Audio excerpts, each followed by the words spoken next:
What's up, guys? Welcome back to the channel. In this video, we're going to learn how to use LangChain to build an agent that can use GitHub automatically, which I think is one of the coolest applications you can do with these AI LLM-based agents. So the basic idea is we're going to follow the simple steps for building a simple AI agent using LangChain. So we're going to set up an LLM. We're going to define the LLM tool or toolkit, which is going to be a list of tools, and the tool is going to be an object. You guys are going to see how that works. Then you're going to define an agent and connect that with the LLM and the tools, and you're going to define the agent type. And then you can invoke the agent with some input, and that's it. There are many ways to build agents, and there are many types of agents that you can build with LangChain. But I think this example use case is very simple, very straightforward. So let's get started. So first, I'm going to be setting up my LLM. That's just easy. That's just going to import chat OpenAI from LangChain.chat models. And we're going to set up our LLM. This one just invokes the regular ChatGPT GPT 2.5 Turbo model. Okay, so once we've done that, we got to define a function, which is going to serve as a tool for the LangChain agent.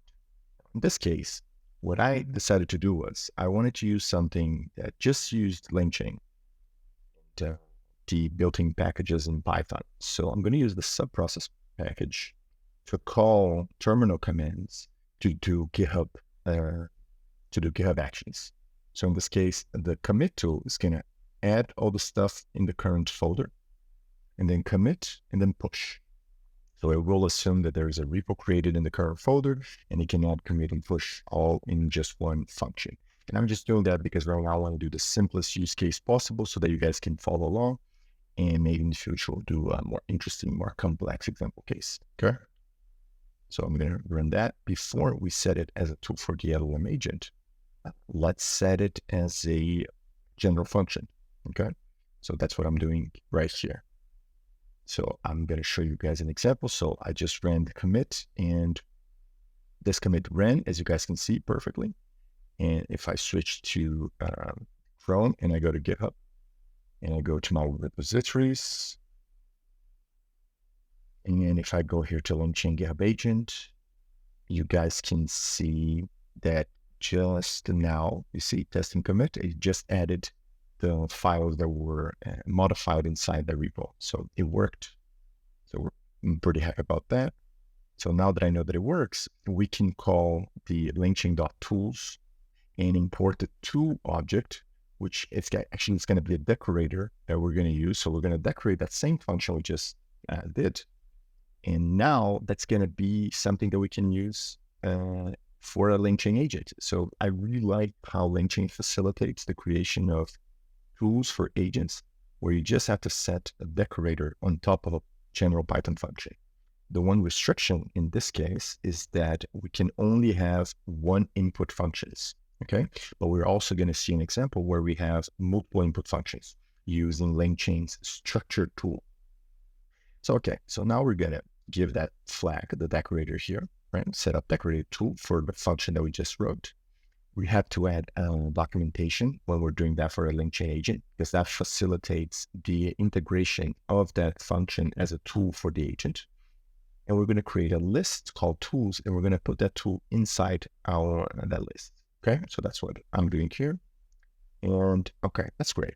And now, following along the steps that we've discussed, which were set up the LLM, define the toolkit, define the agent, connecting everything together, and then invoking the agent with some query input. Now we're going to define the agent and bring everything together. So for that, we're going to use the LangChain.agents module, and we're going to import initialize agent and agent type. Okay. So initialize agent is what allows us to create the actual agent and connect the tools, like I'm doing here, the model, the LLM, represented by the variable LLM here, and set up the agent as zero-shot React description. Now, if you don't know what zero-shot React description is, we can do a quick, you can go to docs, zero-shot React description agent type. And if we go here to LangChain documentation, this is the zero-shot React agent type. So it refers to that paper called React, which is a paper that showed this idea of a model solving a problem by interleaving tasks in planning. So you would have one action, then you would reflect on that action, then you plan the next, etc. So LangChain, the documentation have an example of that happening in real time. So you have, okay, so I need to do this, and then you have an action. So I do that, and you go that in a loop until you solve the task. Okay. So this is the basics of zero-shot React types of agents. And I'm going to leave a link in the description for this documentation, as well as the original React paper. All right. So this is what we're going to be doing here. That's the type of agent we're using. And we're going to set verbose equal to true so that we can see the agent reasoning and acting as we use it. Okay. So and just get that. And now we're going to invoke that agent. And what we're going to say is, okay, so make a commit to our GitHub repo with the message testing commits with LangChain agent. Okay. I already did this example a while ago when I was preparing this. So I'm going to add something here. I'm going to say LangChain agent commit test number 2. So this is going to be the message we would like to see in the commit. Let's run that. Okay. So now we're entering the agent executor chain. It's setting up the action. The action is GitHub commit tool. This is the function that we just defined it as a tool for the agent. So this is awesome. And now we're setting up the commit message. And as you guys can see, it executed the function, committed to GitHub, and then returned, okay, so I committed to GitHub, and then it finished. This is awesome. And we can go to our GitHub repo again, and we can take a look to see if that actually happened. So I'm going to show you guys here.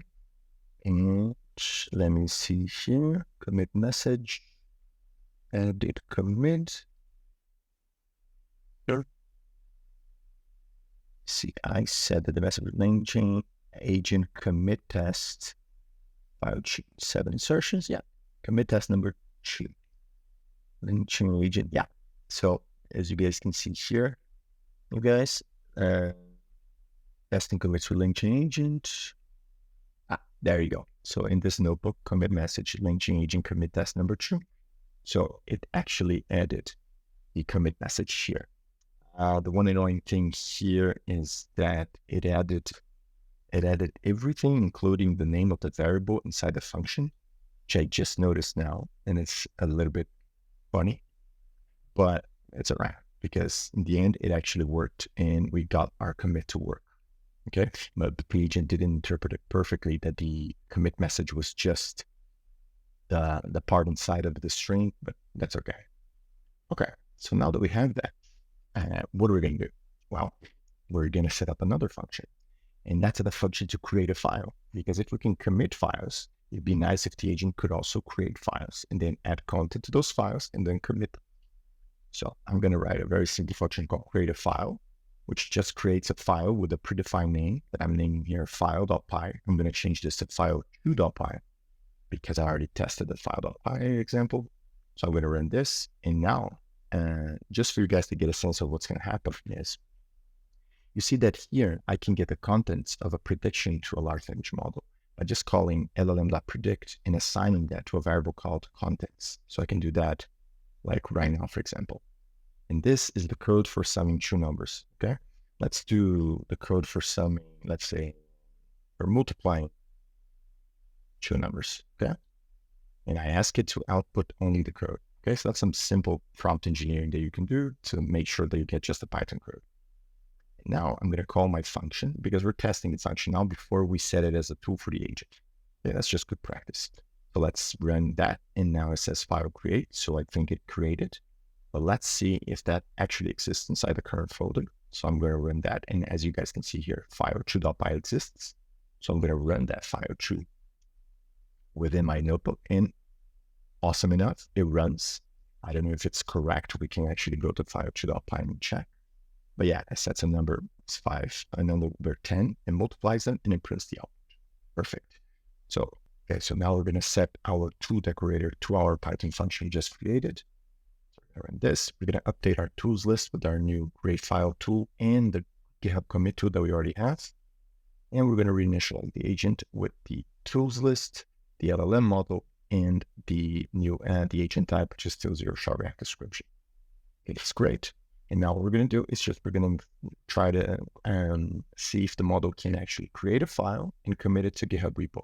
We're not really concerned whether or not it creates proper code or not. We're just concerned to see if it can actually use both tools in this example.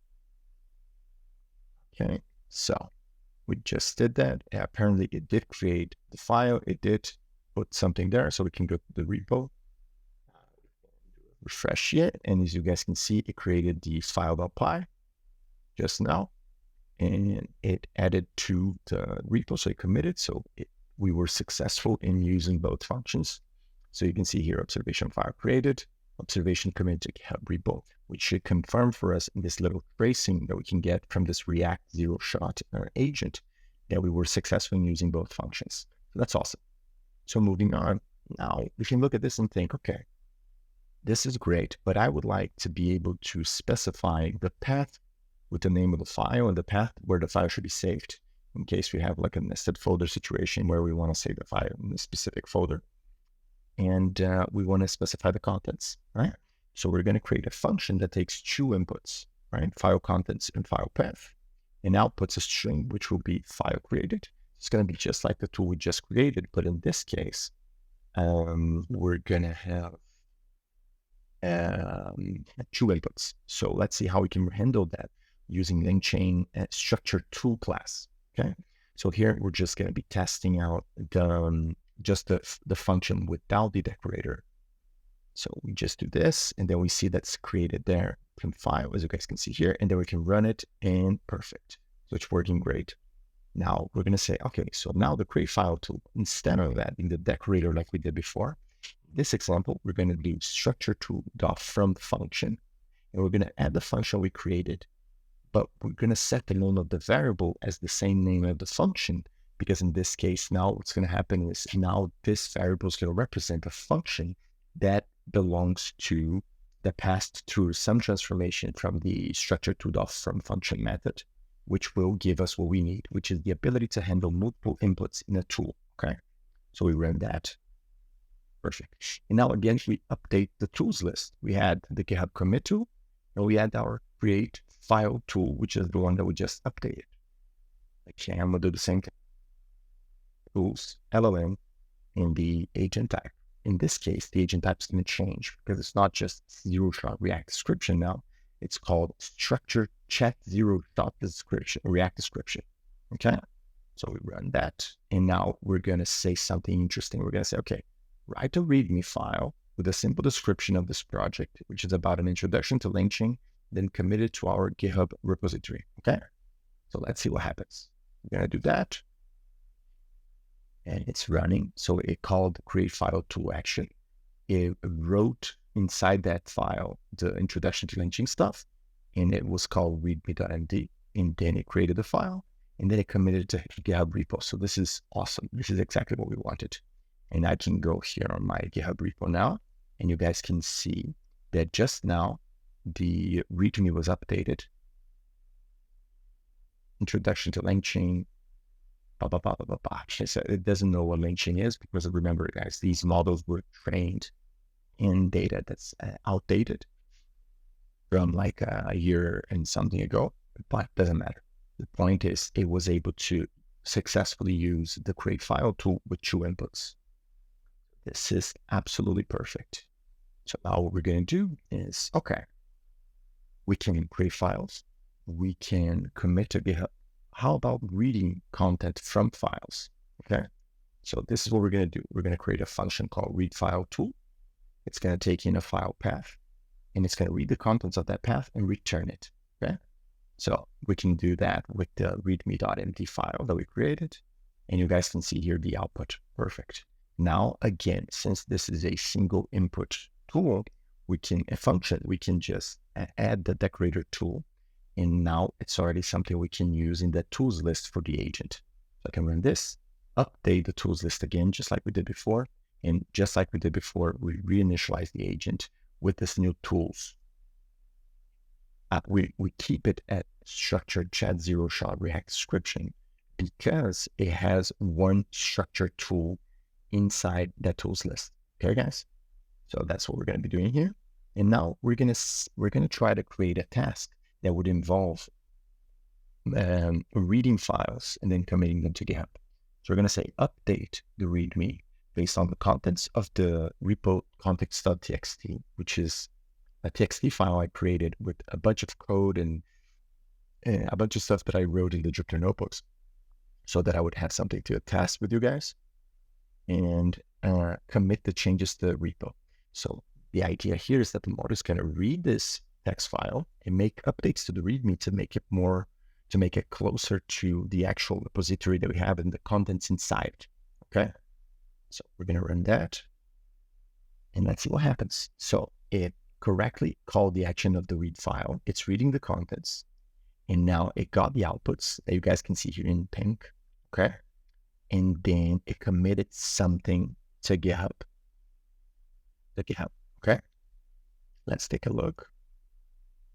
Okay, so it did some very random commit to the README. So we can observe here that at least this version of this model did not do a good job in integrating information from the repo contents.txt file, which is this file right here. You see, it had a bunch of information and written text about this repository, but it did all the jobs of reading the file. It did all the stuff that we would want to see. Okay, so I look at this and I think, okay, this is a large language model problem. This is a problem of the fact that, and as we've observed in a bunch of papers before, and I can show you guys an example, these models struggle with tasks when the complexity increases, right? One of the papers that showed that in a very interesting way is a paper called Faith and Faith, Limits of Transformers on Compositionality, where they argue that the models do some sort of fancy pattern matching when the complexity of a problem increases, and that they're not actually learning real reasoning. Whether or not that's true, and whether or not the performance of ChatGPT is degrading over time, it cannot handle complex tasks. The fact of the matter is that ChatGPT did not do a good job in this task. So what are we going to do? We're going to update the LLM, which is LangChain, is really interesting. It allows you to do that very simply. We're just going to say, okay, LLM is the GPT-4 model now, okay, like I'm doing here. So as you guys can see here, I'm going to run that. And then I'm going to update the agent as is, just with this update on the LLM. That's what I'm doing here. And now I'm going to run the same task. And let's see if this time it does a better job in integrating information from the repo contents.txt file to the README. So we're going to run that. And while we run, we can look at this little diagram where this is what we expect to happen. Read the contents from the txt file, update those contents in the README, and then commit that, right? So read file, commit file, right? Let's see what happens now, guys. So last time I ran this, it took a while. So I'm going to do a quick skip to when this running finishes. I'll talk to you guys in a second. Okay, guys, so as you guys can see, it took 1 minute 35 seconds, but now it ran. So let's take a look at what it did. We could inspect all of the things. Since this is a React type of agent, we can inspect the tracings of the reasoning of the action that it took. The repo now. This is the repo. We can update it. Okay, so as you guys can see here, this is much cooler. So this is a much better output for the README than the output that we had obtained in the past, because this at least integrates some information that was in the txt file. I mean, of course, it's not perfect, but at the same time, the repo context.txt file wasn't structured in a way that was like conducive to good reading and interpreting of what was going on. Okay, so this is a great output because it was able to use all the tools that we defined, and it was able to integrate information from one file and then update another based on that information. And this is awesome. Okay.